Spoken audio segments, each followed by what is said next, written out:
আমরা আবারও নিয়ে আসলাম আপনাদের মাঝে কিভাবে বাইবেল পড়বেন বা বাইবেল পড়ার নিয়ম দ্বিতীয় পর্ব বা সেকেন্ড পার্ট। বাইবেল আমরা অনেকেই পড়ি, কিন্তু হয়তো সেই নিয়মগুলো, যে নিয়মগুলো আজকে আমি বলবো, সেই নিয়মগুলো হয়তো অনেকে আমরা জানি, আবার অনেকে জানি না। কিংবা হয়তো এখান থেকে কিছু কিছু জিনিস আমরা জানি, আবার কিছু কিছু জিনিস জানি না। তাহলে আমরা যদি এই পুরো ভিডিওটা দেখি তাহলে বুঝতে পারবো যে কি নিয়মগুলো আমরা আগে থেকে জানি আর কোন নিয়মগুলো আগে থেকে আমরা জানি না। সেটা আমরা শুরু করব। যে নিয়মগুলো আমরা জানি না এই ভিডিও থেকে জানবো, তাহলে আমরা সেই মতো করে বাইবেল পড়ার যে নিয়ম বা বাইবেল কিভাবে পড়ব সেই নিয়মগুলো আমরা তাহলে এই ভিডিও থেকে শিখতে পারবো, জানতে পারবো। তাহলে দেখা যাক বাইবেল পড়ার কি নিয়ম রয়েছে, সেগুলো আমরা একে একে জেনে নিই। আর তারও আগে একটা কথা বলে রাখি যে আমরা যখন বাইবেল পড়ব তখন সেই বাইবেলটা যেন সঠিক হয়, আমরা যেন সঠিক বাইবেলটা বেছে নিই।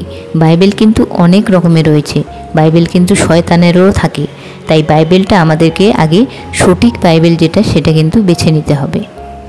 এরপর বাইবেল পড়ার জন্য কিন্তু একটা নির্দিষ্ট জায়গা আপনাকে বেছে নিতে হবে। আর সেই জায়গাটা হবে কীরকম? সেই জায়গাটা হবে চুপচাপ, শান্ত, নিরিবিলি। সেই জায়গাটা যে কোনো জায়গা হতে পারে, আপনার বাড়ির, আপনার ঘরের বিছানা হতে পারে, আপনার যে ব্যক্তিগত কোনো একটা রুম আছে সেটা হতে পারে, কিংবা আপনি আপনার ঘরের ছাদে যেতে পারেন বা ঘরের এক কোণায় যেতে পারেন। মেন কথা, বাইবেলটা পড়তে হবে একদম শান্ত, নিরিবিলি, চুপচাপ জায়গায়। এমন জায়গায় বাইবেল পড়তে বসবেন না যেখানে চারপাশে লোক কথা বলছে, ঝগড়া করছে, নানা রকম গল্প করছে, বাচ্চা কাচ্চা চিল্লাচিল্লি করছে, সেখানে আপনি বাইবেল পড়ছেন। বাইবেল পড়া মানে কি বলুন তো? বাইবেল পড়া মানে হচ্ছে ঈশ্বর আপনার সাথে কথা বলছেন, ঈশ্বর আপনাকে কিছু বলছেন। তো আপনি যখন ঈশ্বরের কথা শুনবেন, তখন যদি আপনার চারপাশের লোকজন চিল্লাচিল্লি করে, বাচ্চা কান্নাকাটি করে, এইসব নানা রকম যদি চিৎকার চেঁচামেচি আপনার কানে আসে, তাহলে আপনি ঈশ্বরের কথা শুনবেন না, বাকি সব কথা শুনবেন। সেই জন্য সেই রকম একটা জায়গা বা সেই রকম একটা পরিবেশ বা সেই রকম একটা সময় আপনাকে বেছে নিতে হবে দিনের যে কোনো মুহূর্তে, যখন আপনি চুপচাপ একা, শুধুমাত্র আপনার বাইবেল আর আপনি। ঠিক আছে, আপনি সঠিক বাইবেল পেলেন, আপনি একটা শান্ত নিরিবিলি জায়গাও খুঁজে পেলেন। এবার বাইবেলটা হাতে নিয়ে আপনি এবার বুঝতে পারছেন না যে কোথা থেকে পড়া শুরু করবেন। বাইবেল হাতে নিয়েই তো মনে হচ্ছে এত বড় একটা বই। মোট 66টা পুস্তক রয়েছে, নতুন নিয়ম এবং পুরাতন নিয়ম মিলিয়ে। তো আপনি বুঝতে পারছেন না কোথা থেকে শুরু করবেন। আপনার যদি ইচ্ছে হয় আপনি যে কোনো জায়গা থেকে শুরু করতে পারেন, নতুন নিয়মও শুরু করতে পারেন, আবার পুরাতন নিয়মও শুরু করতে পারেন। কিন্তু আমার যেটা ভালো মনে হয়, আমি যেটা বলবো সেটা হচ্ছে যে আপনি আগে নতুন নিয়মটা পড়ুন, তারপরে আপনি পুরাতন নিয়মে যান। আপনি একদম প্রথম থেকেও শুরু করতে পারেন যে ঈশ্বর কিভাবে সব সৃষ্টি করলেন পৃথিবী, ঈশ্বরের কথায়, ঈশ্বরের বাক্যে কী করে এক এক করে সৃষ্টি হলো, তারপর কি করে আদম হাওয়াকে সৃষ্টি করলেন, তারপরে কিভাবে পাপ এলো পৃথিবীতে। এই সব কিছু কিন্তু পরপর আপনার পড়তে পারেন, জানতে পারেন প্রথম থেকে। কিন্তু তবুও আমি বলবো আগে আপনারা নতুন নিয়মটা পড়ুন, তারপরে আপনি পুরাতন নিয়মে যান। কেন সেটা বলছি। বাইবেল পড়াটা কি বলুন তো, ইন্টারেস্ট নিয়ে আসতে হবে, একটা মজা নিয়ে আসতে হবে। আপনি বাইবেলটা পড়বেন, যদি আপনার মজাই না লাগে তাহলে কিন্তু আপনার পড়তে ভালো লাগবে না। আপনাকে মজা খুঁজে পেতে হবে, আপনাকে মজা খুঁজে পেতে হবে এইভাবে যে আমি জানতে চাই কিভাবে পৃথিবী সৃষ্টি হলো, আমি জানতে চাই পৃথিবীতে কিভাবে মানুষ আসলো। আপনি হয়তো ছোটোবেলা বইয়ে পড়েছেন যে প্রথমে মানুষ বাঁদর ছিল, বাঁদর থেকে আস্তে আস্তে মানুষে পরিণত হয়েছে। এই কথাটা কি সত্যি? মানুষ সৃষ্টির ব্যাপারে বাইবেলেই বা কী লেখা রয়েছে? চলো আমি এটা জানবো, আমি জানতে চাই। এইভাবে আপনার আগ্রহ জাগিয়ে তুলতে হবে। আমি জানতে চাই এই আকাশ বাতাস, নদ নদী, গাছপালা কী করে সৃষ্টি হলো, কী করে আসলো পৃথিবীতে, আমি জানতে চাই। আমার আগ্রহ থাকতে হবে, তাহলেই কিন্তু আপনার পড়তে মজা লাগবে। পুরাতন নিয়মে আদি পুস্তকটা হয়তো একটু ভালো লাগতে পারে। আদি পুস্তকের জগৎ সৃষ্টির বিবরণ, ঈশ্বর আকাশমণ্ডল, রাত দিন, এই সব কিছু কী করে করলেন, তারপর প্রথম নর নারীর বিবরণ, সেখানে মাটি দিয়ে আদমকে ঈশ্বর কী করে নিজের হাতে বানালেন, তারপর আদমের পাঁজর দিয়ে নারী অর্থাৎ হওয়াকে বানালেন। এরপর মানব জাতির পাপে পতন, যেখানে ঈশ্বর যে বৃক্ষের ফল খেতে বারণ করেন। এই সব কিছু কিন্তু বেশ ভালোই লাগবে।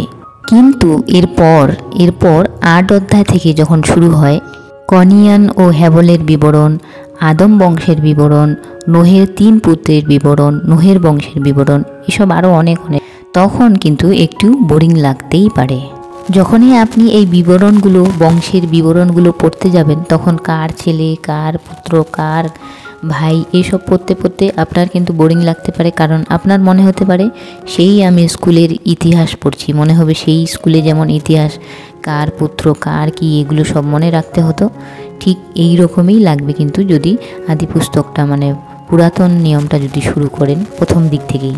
সেই জন্য আমি সাজেস্ট করব আপনি আগে নতুন নিয়মটা দিয়ে শুরু করুন। কিন্তু নতুন নিয়মেও বলবো যে নতুন নিয়ম যেখানে মথি থেকে শুরু হয়, আপনি মথিটা পরে পড়ুন। মথির পরে আপনি শুরু করুন মার্ক, লুক, যোহন এইসব থেকে। নতুন নিয়মেও কেন মথিটা বাদ দিয়ে পড়তে শুরু করতে বলছি, কারণ মথিতে কিন্তু বংশ পরিচয় অনেক আছে, তাই হয়তো এখানেও আপনার বোরিং লেগে যেতে পারে। তাই মথিটা বাদ দিয়ে আপনি তারপর থেকে শুরু করুন। আগে নতুন নিয়ম পড়লে বাইবেল পড়তে অনেক মজা লাগবে, সহজ মনে হবে আপনার। আপনি যদি প্রথমেই পুরাতন নিয়ম পড়া শুরু করে দেন, তাহলে আপনার মনে হতে পারে যে বাইবেলটা ভীষণ কঠিন, কিন্তু পড়তেও পারেন, কোনো অসুবিধা নেই, পড়তেও পারেন। কিন্তু কঠিন জিনিস দিয়ে কেন প্রথমেই শুরু করতে না বলছি, কারণ আগে আমরা সহজ জিনিসটা যদি শিখি, তাহলে আমাদের কঠিনগুলো পড়তে সহজ হবে। যেমন আগে আমরা যদি ABCD পড়ি, তারপর আমরা যদি যাই যে A ফর অ্যাপেল হয়, তাহলে আমাদের কিন্তু পড়তে সুবিধা হবে। আমরা যদি ABCD না পড়ে আগে A দিয়ে আপেল হয়, B দিয়ে বল হয়, এসব পড়তে যাই, তাহলে কিন্তু আমাদের কাছে কঠিন লাগবে। নতুন নিয়মে প্রভু যীশু খ্রিস্টের সম্পর্কে কিন্তু লেখা হয়েছে, যেমন মথি, মার্ক, লুক, যোহন, এগুলো কিন্তু সুসমাচার। মানে প্রভু যীশুর সাথে ওনারা ছিলেন এবং ওনারা সামনে থেকে প্রভু যীশুকে দেখেছেন, দেখে তারপর সব কিছু লিখেছেন, এটাকেই বলা হয় সুসমাচার। প্রভু যীশুর শিষ্যরা ওনারা প্রভুকে দেখেছেন, সাথে থেকেছেন, সব অভিজ্ঞতা, ওনাদের নিজের সব অভিজ্ঞতা এই 4টি মথি, মার্ক, লুক, যোহন, এই 4টি পুস্তকে কিন্তু লেখা রয়েছে। সেই জন্য আমি যখন এই পুস্তকগুলি পড়ি, তখন আমি নিজে অনুভব করি, আমি অবাক হই, আর আমি অনুভব করি যে ওনারা নিজেই প্রভু যীশুর সাথে ছিলেন, ওনারা থেকেছেন, কথা বলেছেন, সব কিছু প্রভু যীশুর একদম কাছ থেকে দেখেছেন, ছুঁয়েছেন, ওনারা লিখেছেন এগুলো। তখন আমি দারুণভাবে ফিল করি প্রভু যীশু কেমন ছিলেন, এবং দৃঢ় বিশ্বাস জাগবে, আপনাদেরও তাই হবে। আপনারাও যদি অনুভবের সাথে এই পুস্তকগুলি পড়েন, তাহলে আপনারাও অনুভব করতে পারবেন প্রভু যীশুকে।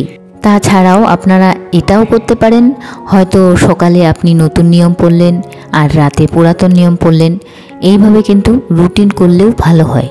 তা না হলে নতুন নিয়ম বা পুরাতন নিয়মেরও এইভাবে করতে পারেন যে একটা পুস্তক শেষ করলেন, তারপরে আবার অন্য আরেকটা পুস্তক শুরু করলেন, সেটা নতুন নিয়মেরও হতে পারে কিংবা পুরাতন নিয়মেরও হতে পারে, তাহলে আপনার দুই দিকেই এগোবে, সেটাও কিন্তু করা যেতে পারে।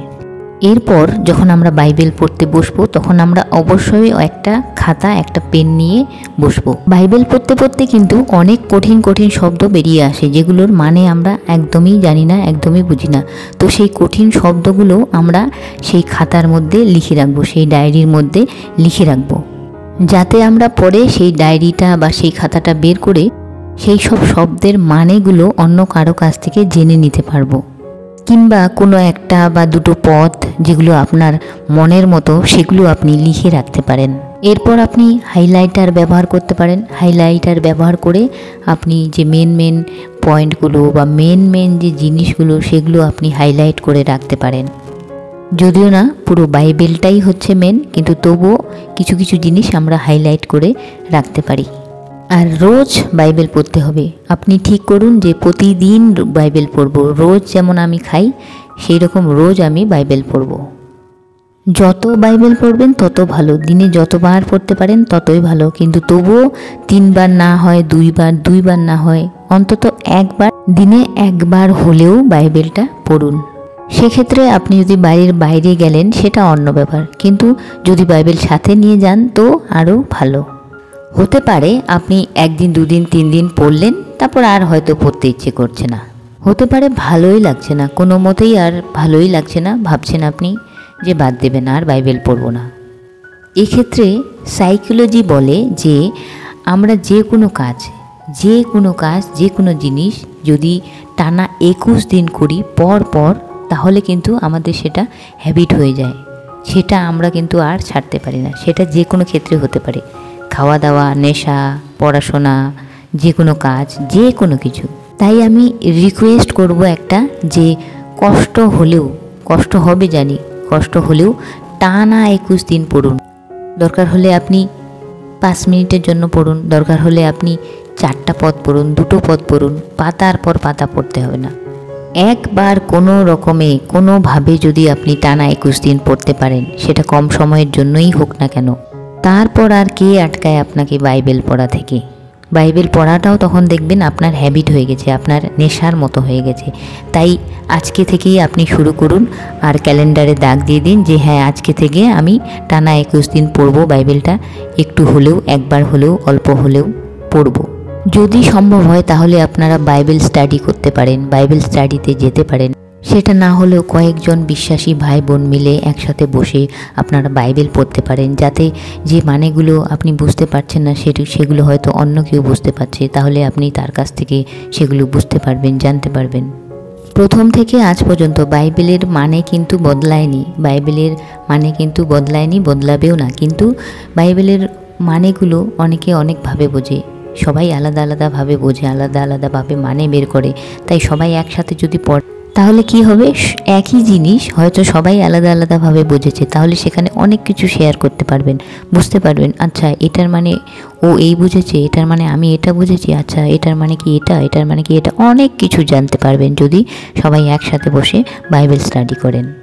ফোনে বসে বসে ঘন্টার পর ঘন্টা রিল দেখে কোনো লাভ নেই, কিংবা অনেক বাজে বন্ধু করেও লাভ নেই, যারা মদ খায়, সিগারেট খায়, বাজে গালাগাল দিয়ে কথা বলে, রাজনীতি নিয়ে গল্প করে, অন্যের নিন্দা করে, অন্যদের দেখে হিংসা করে, এই সব মানুষের সাথে মেশা বন্ধ করাই ভালো। তার চেয়ে বরং একটা ভালো বন্ধু, যে ভালো শিক্ষা দেবে, যার কাছে ভালো শিক্ষা আমরা পাবো, তার সাথে আমরা মিশবো। এই নিয়ে হিতোপদেশ 18 অধ্যায় 24 পদে কি বলছে, যাহার অনেক বন্ধু তাহার সর্বনাশ হয়, কিন্তু ভ্রাতা অপেক্ষা অধিক প্রেমাসক্ত এক বন্ধু আছেন। একদম শেষ যে বিষয়টা বলবো সেটা হচ্ছে ভেরি ভেরি ভেরি ইম্পর্টেন্ট। সেটা হচ্ছে যে শুধুমাত্র বাইবেল ঘরে বসে পড়লে হবে না, আমাদের চার্চে কিন্তু যেতেই হবে, একদম মাস্ট। আমরা যদি ঈশ্বরকে বিশ্বাস করি আর কর্ম না করি, তাহলে কিন্তু সেই বিশ্বাসের কোনো লাভই হবে না, কোনো লাভই নেই। আমরা যদি ভাবি যে বাইবেল হাতে পেয়ে গেছি তো আমি সব কিছু পেয়ে গেছি, সব জ্ঞান আমি ঘরে বসেই অর্জন করব, আমার আর চার্চে, মণ্ডলীতে কিংবা গির্জায় যাওয়ার কোনো দরকারই নেই, যাওয়ার কোনো দরকারই হবে না। এই বিষয়ে বাইবেলে লেখা রয়েছে, আমরা পড়ব পরে।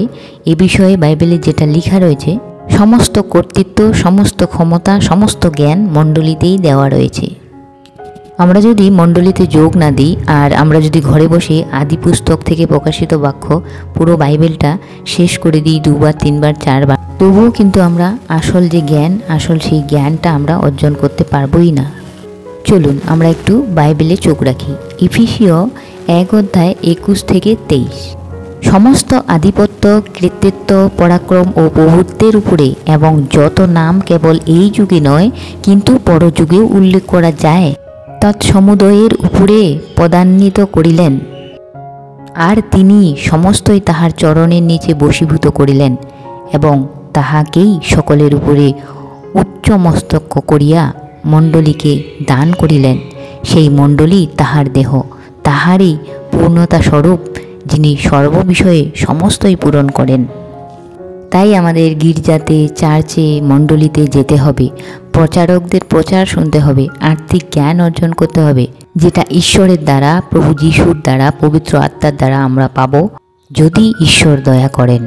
না হলে শয়তান আমাদের জীবনে নানাভাবে আমাদেরকে বিপদে ফেলতে চাইবে, ঈশ্বরের কাছ থেকে আমাদেরকে সরিয়ে দেবে। সেটা হতে পারে ফোন নামক যন্ত্র দ্বারা, স্বামী, সন্তান, বউ কিংবা পাড়া প্রতিবেশীর দ্বারা, শরীরে অনেক রকমের রোগ দ্বারা হতে পারে, বাজে ভিডিও, যে কোনোভাবে শয়তান আপনার জীবন থেকে আর্থিক বন্ধুকে সরিয়ে দিতে চাইবে, আর্থিকভাবে আমাদেরকে এগোতে দেবেই না কোনোভাবেই। তাই বাইবেল পড়ার পাশাপাশি আমাদের মণ্ডলীতে যোগ দিতে হবে।